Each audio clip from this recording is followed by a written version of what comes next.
Alors, la démocratie directe permanente, j'ai dit mes réserves. Je crois dans la force de nos institutions et dans ce que les élus portent de responsabilités qui sont aussi à partager. Je crois aussi dans une république contractuelle où à la fois les élus sur nos territoires comme les partenaires sociaux ont leur part de responsabilité à prendre.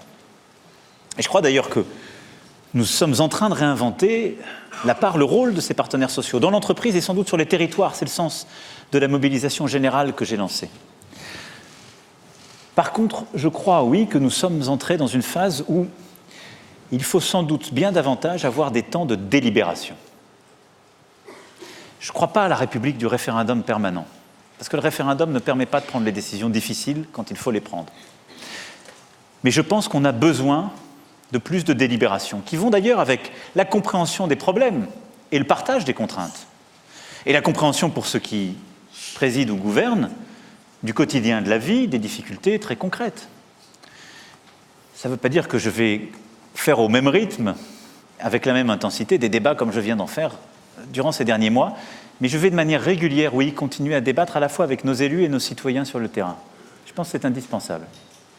C'est indispensable pour lever des malentendus quand ils existent, mais aussi mesurer de manière très directe parfois ce que nos concitoyens attendent. Parce que cette crise d'efficacité des démocraties que j'évoquais, qui est vraie pour toutes les démocraties, vous ne la percevez que dans ces moments-là. Parce que quand vous êtes président de la République, on vous dit les moyens pris, mais vous ne voyez pas toujours le résultat tangible. On vous dit, vous avez annoncé ça, mais on l'a fait, regardez, on a pris cette loi, ce décret, tout va bien. Mais si ce n'est pas une réalité pour vos concitoyens, ça vous ne le savez qu'en vous rendant sur le terrain et qu'en débattant, qu'en discutant, qu'en regardant. Et je dois dire, moi, ce que j'ai aimé dans ces débats, c'est que ça n'est pas apprêté. Parce que la grande difficulté, la solitude, elle va avec la fonction. Au moment où vous décidez, vous êtes seul.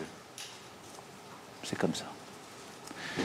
Mais l'enfermement, il peut aller aussi avec tout ce qu'on a collectivement construit. Parce que quand vous êtes président de la République, que vous allez sur le territoire,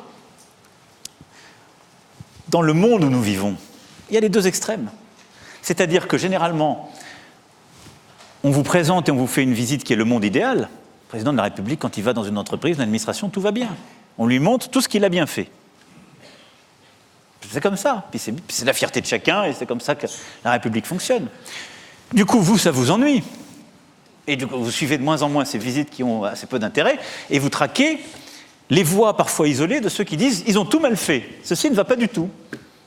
Et donc on est dans cette espèce de schizophrénie permanente que j'ai bien connue durant ces 2 années, où on a le président de la République qui fait un déplacement, on dit c'est formidable, qui essaie de dire « regardez comme on a bien travaillé », on s'en fiche complètement, c'est le village Potemkin, et puis à côté, on surreprésente la voix de l'un qui va dire « c'est une catastrophe ».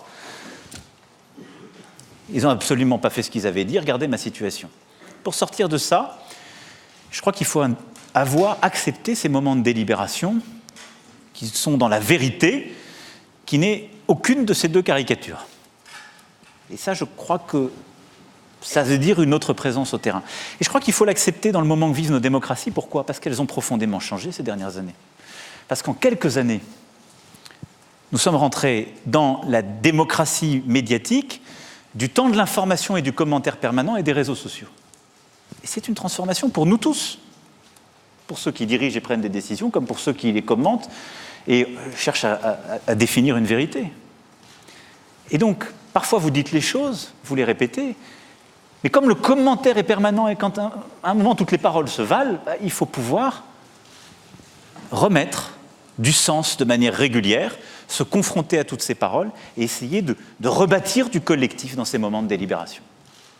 On est en train d'inventer une nouvelle forme de démocratie.